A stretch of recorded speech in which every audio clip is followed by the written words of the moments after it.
Hey everyone, and a huge welcome back to the Learning Network. Today we're going to unpack what the collaborative investigation looks like inside our new health and movement science syllabus. And I'm going to be really honest with you. I know some of you are quite nervous about this, but I'm actually quite excited because I think it really gets the kids to collaborate together, to really build on communication skills and problem solving and teamwork, and some really rich skills to help them prepare for the future. Because at the end of the day, most of us in the workforce are working with a team. We're working with different people based on their strengths and weaknesses and challenges. So I really think it's a great opportunity for our students to actually undergo this collaborative investigation inside our new syllabus. So I'm going to take you through a little bit about the collaborative investigation itself, some requirements according to NESA, and then we're going to chat about what I've been thinking about in relation to this collaborative investigation. Some topics maybe, but also some approaches that using my CAFS knowledge and my CAFS experience over the last 20 years to actually be able to facilitate this collaborative investigation. So according to NESA, it is going to take 20 hours of your course time. So that is within the actual realm of our syllabus. So we have our 2 cores, and then we have our collaborative investigation of taking up 20 hours of course time. So I think that's great. It's embedded. It's not something on top of it. We're actually being really purposeful with what we're doing in terms of the hours. So it is mandated that the kids are assessed on this. And the specified outcome that we're going to be assessing is outcome HM11 for Year 11-05. So we have to actually assess that, that number 5 outcome when we're assessing the kids for the collaborative investigation. According to NESA, as I mentioned, it must be assessed, so it is a mandated assessment, and it can be a minimum of 20% of internal school-based assessment up to 40% of school-based assessment. Okay, so maximum of 40, minimum of 20. And I think that gives us a lot of flexibility to use with our kids to work out how we want to approach this. So it can be based on our 2 areas of content, either health for individuals and communities, or the body and mind in motion. So we can do like a bit of a deep dive into an area that sits both, or we can just do one. It's totally up to us. Again, that flexibility is there for us to use. In terms of the focus, it's going to be focused on a question that our students want to delve a bit further in. So they want to investigate a particular area in either one of the cores, or maybe something that branches over both of those units of work. So the kids, what they're going to be doing is they're going to be assessed on the process and their findings. So what they undertook with the process of the collaborative investigation, as well as their findings as well. And there's 2 components, an individual component and a group component. So if you're within our health and movement science membership, you'll get access to a series of assessment schedules, assessment tasks, to really look at what this might look like. And we have a lot of flexibility here with the kids. We can make it heavily weighted one way or the other. It's totally up to us. I think we need to work towards our colleagues and rely on our colleagues in bio, dance, drama, who already do group tasks, and use what they currently do and what's been working for such a long time to kind of model and guide off that. So if you're within our membership, you'll get access to a series of assessment tasks and assessment schedules. But if you're not in our membership, we would love to have you be involved in it. Ongoing coaching and support for the next few years. So if you want to sign up to that, head over to learnnet.com/HMS, and you'll join a community of like-minded teachers who are navigating this new syllabus together. In terms of presentation, it can be presented based on the strengths of the kids. So written or oral or both. Multimedia, multimodal, it's completely up to you as the teacher, to the kids, to work out how they're going to best communicate their ideas. So a minimum of 2 or more forms of communication is encouraged for the kids to express their understanding. So, if kids are really great at doing, like a report, they're really good at writing, then they might do it like that.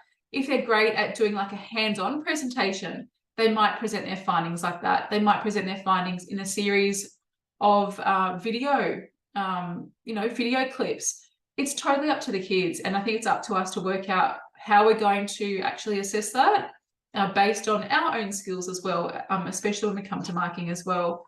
Of course, there are adjustments for students with a disability, so they might require some adjustments in how they're going to communicate and express their ideas, and obviously working groups, if you have students with certain needs. In terms of the question, the focus question is going to be based on a concept or further study that the kids want to dive a bit deeper in. So it obviously has to link to our content in health and movement science. The one exclusion that they do include is that the question must not significantly overlap with an investigation or research in another year 11 or 12 course. So biology, maybe even in, I don't know, CAFS or bio, those sorts of courses, as well as our depth studies in health and movement science. So we have 2 depth studies that we cover. So obviously not kind of crossing over with that.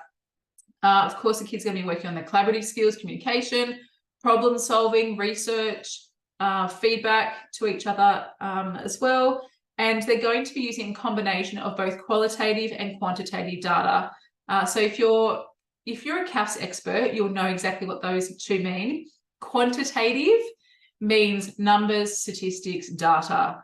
So things like a questionnaire, maybe a tally, getting trends, that type of thing. And then we have our qualitative data. So looking at people's opinions, values, that type of thing. So it might be through some sort of, observation or interview. So a combination of both qualitative and quantitative data is always a great way to go, because we can't just rely on the statistics. We also have to have people's opinions, values as well. So it could look like, as I mentioned, an analysis, interview, questionnaire. It might be an observation, it might be an experiment. It's totally up to you and the kids to work out how they're going to best approach that. And of course, I need to maintain ethical behaviour within that. If you're a CAFS person, you know what that means.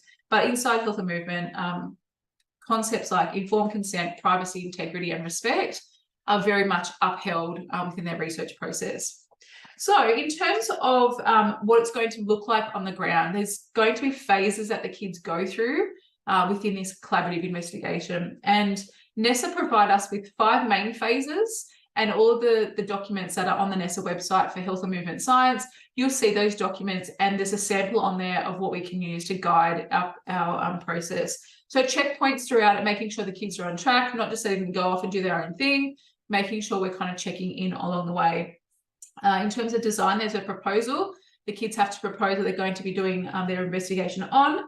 They're going to document that within a portfolio. So I would imagine, if I was doing it, it would be electronic portfolio, maybe, uploading your questionnaires, that type of thing. So a combination of, multimedia. And obviously, they're going to have a bibliography to support their findings. So look, I think the collaborative investigation gives us a lot of scope in terms of how we're going to run it in our class, what we're going to focus on, and how the kids are going to present their findings and their investigation. And look, if I was, in the classroom right now, I would tend to go with what I know, and I would probably do it in a teacher-facilitated collaborative investigation. So I would actually do it as a class and set up research teams. So I'm the one guiding the process. Now, that hasn't been mentioned in any of the documents according to NESA, but I would imagine that, I would want to kind of know what the kids are doing. I would want to be able to be part of that research. So possibly having one main focus area, and then the kids go off into their research teams and focus on different parts of that, then collating their data together. I think that would be a really, really smart move. And I'll be very much advocating that to our health and movement science members. And of course, if you're outside of that, then you'll get access to those ideas that, that I've tried for the last 12 or so years, 14 years inside CAFS, and then supported teachers to do the same thing. My IRP course has been taken by 300 teachers across New South Wales and CAFS. So using those skills, using those processes to go, well, if it's worked for CAFS, it's going to work for health and movement science. Trust me on this one. Okay, so that's kind of the nitty-gritty. That's the processes. So let's just quickly recap that. So 20 hours of course time. I think that's great. That is mandated. That gives us a lot of flexibility. It gives us enough time to actually invest in this collaborative investigation. We then have up to 40%, minimum of 20% of internal school-based assessment. So it has to be assessed, and it can be assessed, it has to be assessed in an individual component and then a group component. What that looks like, I'll give our members some ideas of what that might look like. But again, if you'd love to join us, head over to thelearnnet.com/HMS, and you'll get access to all of those documents once you join us. Okay, ideas. This is what I'm thinking. So I've mapped out quite a few different things in terms of content. So I've done, at the moment, I've just done one for health and, for individuals and communities and the body and mind in motion. Not one that actually crosses over, not one that actually connects to both cores. So look, there are so many different ways that we could do this. And over time, we're going to build and develop banks of ideas. So I really think it's up to knowing what your skills are, knowing what your kids love, what they want to investigate, and then tailoring what you do according to those needs and wants, like we would do normally, you know, in any other context. So in terms of focus questions, obviously we have our focus content, so a focus question for our content. We then have content points, and then we have general concepts that we're going to be able to hit within what we do as our collaborative investigation. I'm not going to go through every single one of them. If you're watching this recording on YouTube, I've got a document that maps that. And if you want to head over to thelearnnet.com/collaborative, you'll get access to some of the documents that I've been developing for this. So you can grab that on my website, thelearnnet.com/collaborative, and then you'll be able to see what I'm thinking of. So let's just take an area of maybe of what are young people's meanings of health. So that's one of our focus questions in our new syllabus. So what are young people's meanings of health? You could potentially investigate the meanings of health for young people, and then hitting concepts such as meanings of health, determinants on health. And then our question might be something like this: what role do the determinants of health impact a young person's meaning of health? So their background, how does that kind of shape our own meaning of health with how we grow up, our education, our family, that type of thing. So something around that. So that could be, you know, covered through some sort of collaborative investigation where the kids unpack that, they look at data, they look at doing some questionnaires and interviews with young people, using their, using their context might be a great way to go. Okay, so that's one idea, like literally just one idea. Let's go something a bit different. So another area that we focus on in our new syllabus is key issues affecting the health of young people and how can they protect and promote good health. So talking about health promotion with young people. In terms of the content points, analyse how the skills for strengthening the individual can protect and enhance the health and well-being of themselves and others using the health issue research. So we have to focus on a health issue. Obviously, it's connecting to our concepts of promoting and protecting health.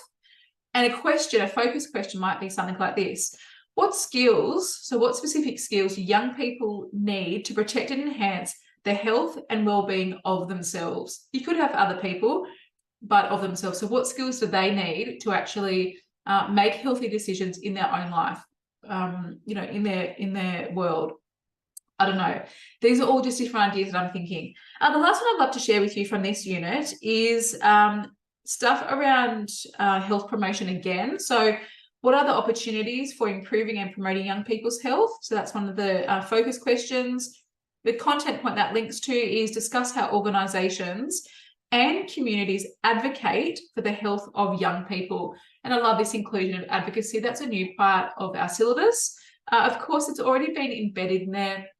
You know, Ottawa Charter is very much so connected to advocacy, but I think that word advocacy is fairly new to us in stage 6 PDHPE. So CAFS people, you guys would know what it means. We study that in groups in context, but I think this idea around advocacy is really important because essentially our kids are learning about how they can advocate for themselves and how they can advocate for other people. Anyway, this idea around health promotion for young people, you could have a question something like, how effective is young people's health advocacy in the community? Like, do they have a say? Do they get to impart their skills, their knowledge, their feelings around, around health in our community? Something like that. It could also be something like this. What role do organisations and communities play in the advocacy of health, of young people's health? So what role do organisations and communities play in promoting health for young people? I don't know, just things around, that interrelationship between community, young people, what's happening. Maybe something around what health promotion campaigns have been the most successful in Australia, or for young people maybe, or just in Australia, overall. I don't know, these are some things that using the syllabus, helping us unpack what the kids might investigate. And I'm sure you can come up with lots of different versions of that as well. Okay, let's look at the body, mind, and motion. So this is, I suppose, some of these things are a bit more practical in terms of doing an experiment, doing observations, that type of thing. So more of that, that quantitative information or data. So let's look at a focus question. How do the systems of the body influence and respond to movement? So connecting to our content points, outline the relationship between biomechanical principles and the muscles, bones, and joints of the body for safe movement. Hitting concepts such as biomechanical principles, muscles, safe movement. Focus question could be, what is the interrelationship between biomechanical principles and the muscles of the body for safe movement? So that connection between biomechanics and safety. It could be, there's a dot point in there around first aid. So what is the role of first aid in response to movement? I don't know, another point in relation to factors influencing movement and performance. So let's go something that's close to my heart. This is how I train typically. What factors influence movement and performance is our focus question. Our content point is investigate the physiological responses in relation to aerobic training. Now, that's a syllabus investigation that we have to do. The kids have to actually do this. So why can't we make that our collaborative investigation? So we're looking at hitting concepts such as physiological responses, aerobic training, and our question is, what is the impact of high intensity interval training on the body? Something very simple. Or is HIIT training that effective? I did think to kind of include something around CrossFit. I don't know, like if you can kind of take modern versions or current things in the media or in our communities to then focus on, like, are they actually going to see some research here? Okay, so that's that part of things. In terms of other connections, so we have another focus question. How are movement skills acquired, developed, and improved? So the kids have to research how movement skills are acquired, developed, and improved in a sport of choice. And the kids could do something like, how are movement skills improved in youth sport, just focusing on youth sport. It could be team sport, it could be individual sport, totally up to you. And the last idea I had was in relation to focus question, what is the relationship between psychology, movement, and performance? The kids have to analyse the relationship between psychology, movement, and performance for individual and groups. So we're hitting concepts like psychology, movement, performance, motivation. Something simple like, how does positive and negative motivation impact amateur athletes? So that idea around, that competition, you have an amateur athlete, but how much you kind of push them, how much of an impact does motivation have on that? Look, these are just some ideas that I've been literally brain dumping and thinking about for our new health and movement science syllabus in relation to the collaborative investigation. There are so many different things that we can uncover, and I think it's really important for us to have a really open mind with this, to experiment. We're not going to get it right. There's no right or wrong. It's important just to kind of go, well, what do I want to investigate? What do the kids want to investigate together? And then use those skills, use that, those focuses to then make that our collaborative investigation. Again, in terms of collaborative, I would love to see this as a teacher-facilitated collaborative investigation, because you as the teacher, as the head researcher, get to facilitate the process with the kids rather than them going off on their own. You actually get to facilitate this as a teacher.